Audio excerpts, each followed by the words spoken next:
A couple of Advents ago, I heard a story written by a man by the name of Philip Gulley, who tells his story, and I like the story so much, I wanted to share it with you today. I'm going to read it, because these are his words, it's his story, and it's a little bit long, so I want to make sure that I tell it like he tells it. But if you would, listen to these words. Philip Gulley writes, "I was born deep in the winter. Every birthday, my father phones on my birthday to recount the events surrounding my birth. Usually, when he calls, my wife and I are sitting in front of the fireplace. She's doing her needlework. I'm reading a mystery. The phone rings. I ease out of my chair, walk to the kitchen, pick up my phone and say, 'Hello.' It's my father. No hello. No how are you. Just the same question every birthday. 'Have I ever told you about what happened the night you were born?' 'I don't believe so,' I tell him. 'Well,' my father says, 'it was 8 o'clock in the evening when your mother went into labor. I remember the time because Gunsmoke was coming on TV. There was a terrible snowstorm. We could barely see the neighbor's house for all the snow. But we got in the car to drive to the city and to the hospital. It turned out our defroster didn't work, and I couldn't see through the windshield, so I had to drive the whole 20 miles with my head sticking out of the window. And it was so cold, my face was frostbitten. Well, on the way, I ran a red light, and a policeman pulled me over and said he was going to have to give me a ticket. I told him to hurry up because my wife was going to have a baby. The policeman said, 'In that case, follow me.' And he turned on his lights and siren, and off we went all the way to the hospital where you were born." My father would end. "Not everyone can say that about their birthday. That makes you special." And even when I was a child, my mother would tuck me into bed, kiss my forehead, leave the room. My father would come in and sit at the foot of the bed and ask, "Say, have I ever told you what happened the night you were born?" "I don't believe so," I would tell him. And so he would lean back and close his eyes and conjure up that memory, the snow and the swirling red lights and the siren's wail. I've heard that story more than 40 times, and I never tire of it. Every year I wonder the same thing. Will they make it in time? Will I be all right? Of course I will. I'm here. But the way my father tells the story leaves the outcome in doubt, and I never quite relax until the story concludes with me safely delivered. In my teenage years, when my father and I were often at odds, I would remember how he suffered frostbite to bring me safely into the world, and my heart would soften. I was a skinny kid, the target of bullies. When beaten up and ridiculed, I would take comfort in the fact that I was ushered into this world with a police escort, and they were not. It was a wonderful gift my father gave me, that story. He could not give me wealth or fame to ease my way, so he gave me that story, and it provided deep consolation. But then, one year came, we were older, my parents were older. It was around the time of my birthday when my parents invited us for Sunday dinner. We were seated at the dining table, and I said to my father, "So tell me about my birth, about the policeman and the snow." "What policeman?" my mother asked. "What snow?" "The policeman who escorted you and Dad to the hospital when I was born. Remember, it was snowing and the defroster was broken, and Dad got frostbite from driving with his head stuck out the window?" Mom said, "It wasn't snowing. It was unusually warm that day. And he wouldn't take me to the hospital until Gunsmoke was over.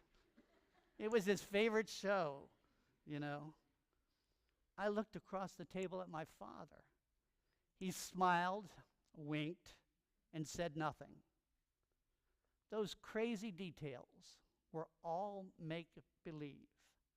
There was no snow, no policeman, no frostbite, no siren, no swirling lights. But still, it was my birth. And completely true or not, I was grateful for all of my father's story. I did not have wealth or fame or muscles or good looks to ease my way into this world. But I did have the story my father told of my amazing birth. Later that night, I was sitting out in our living room. The phone rang, and it was my father. "Say, have I ever told you what happened on the night you were born?" he asked. "I don't believe so," I answered. And so he spoke of blowing snow and running a red light and how he got frostbite. And he told me about the policeman who pulled him over and the police escort with the swirling lights and the siren. "Not everybody gets a police escort," he said. "That makes you special." Well, I wanted to read Philip Gulley's story for you today because it's a story about a birth, and we're now entering a season where we tell a story about a birth. Now, there's some differences. We'll talk about those in a minute. But we are a people in this season who tell a story. And we tell it over and over again. Every year we find new ways to express it. But just the same, this is a season for telling a story of a birth. Our theme during this season, as you probably have already heard, but you'll hear again, is from generation to generation, because first of all, we're recognizing the fact that Jesus' birth didn't happen when it did just by accident or just randomly, but it was a part of a careful plan of God that unfolded, as we heard in Matthew's gospel today, unfolded carefully throughout generations by which God prepared for the way in which God's Son would be born. But we're also remembering that it's been generations ever since, and God's people have tried to find ways, sometimes creatively, but they've always tried to find ways to express the specialness of this story. We here at Calvary are celebrating, are coming to the end of celebrating the 100th year of this church. No doubt that's several generations, and those generations have, over those years, when they've come to this particular season, they've told the story. Sometimes they've told it maybe differently than we would tell it, but sometimes it's exactly the same. And whether we're longtime members of Calvary or not, all of us come from probably families or churches or communities that often have their own way of telling the story. Sometimes it's in different creches.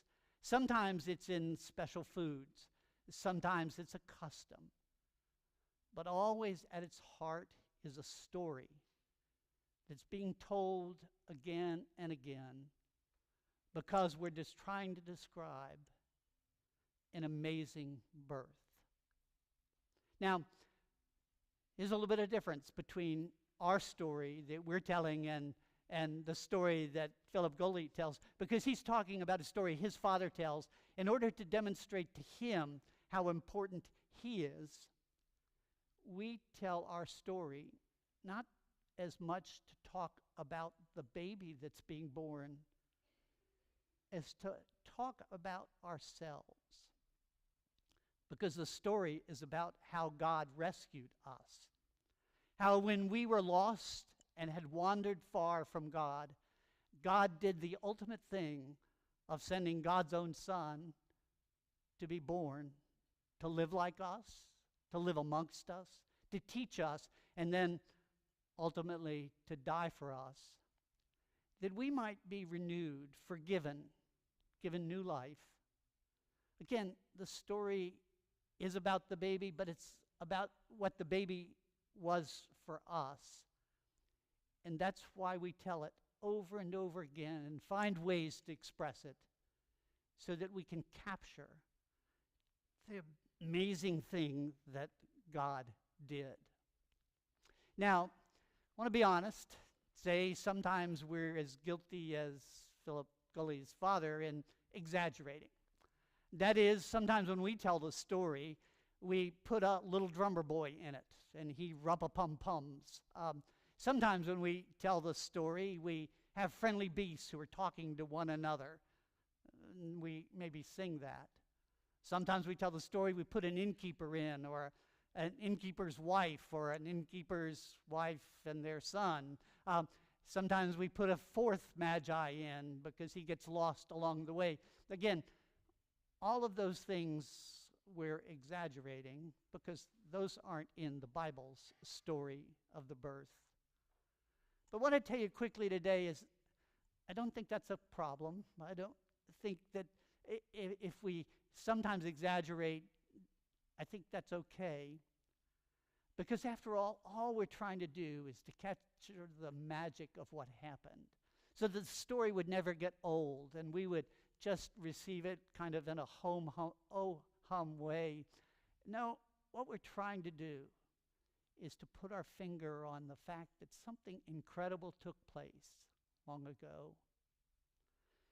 Always, though, no matter how we tell the story, at its heart is the basics. The basics of a mother scared, far too young for this responsibility. A father who's trying to do the right thing but still confused as well. A baby born in the poorest of circumstances. Again, that's the heart, that's the core. That's what we try to hang on to. That's what we tell about over and over again because we want it to hit home. You know, I'm reminded of my experience back when my second son was only in kindergarten. And that year, I volunteered to be the story mom in his classroom.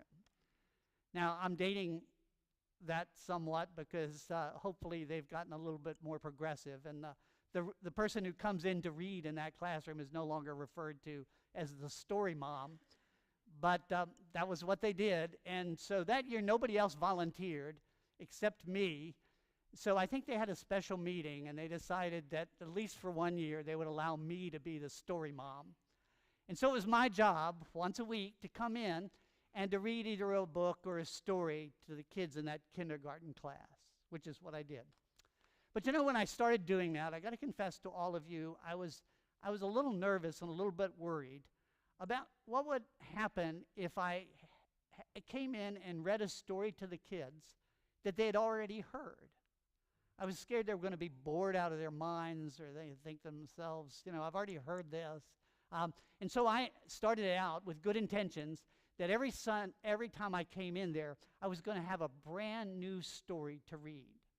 And I went down to the library and talked to the children's librarian and asked her to set aside any brand new books that she got so that I could at least get one every week, and I could go in there and give the children something new. And that lasted about 3 weeks. I got too busy one week, and I didn't get down to the library to get a brand new book. So all I did was go into our son's rooms, and I pulled one of those old treasured books like Goodnight Moon or Mike Mulligan's Steam Shovel. I pulled one of those off the shelf, and I said, well, at least this time I'll read it to the kids. And when I went in that day and took out that book, I was absolutely stunned that the kids were delighted. They greeted that book like an old friend. And what I discovered then, because after that I always brought in something I knew that they would know, what I discovered is that they love to hear stories over and over again. You know, they would laugh at all the parts that were supposed to be funny, like they were hearing about them first time. Or they'd be surprised when they were supposed to be surprised, or they would be sad when they were supposed to be sad. Those kids had that power to hear even a familiar story in a fresh way. Well, friends, our prayer ought to be we have the ability of little children who can greet a familiar story like it's an old friend. That when we come to this season and we hear again a story about a baby being born, it doesn't feel old or that we've heard it too many times, but we'd feel it and feel its power because ultimately we know it's about us. Amen.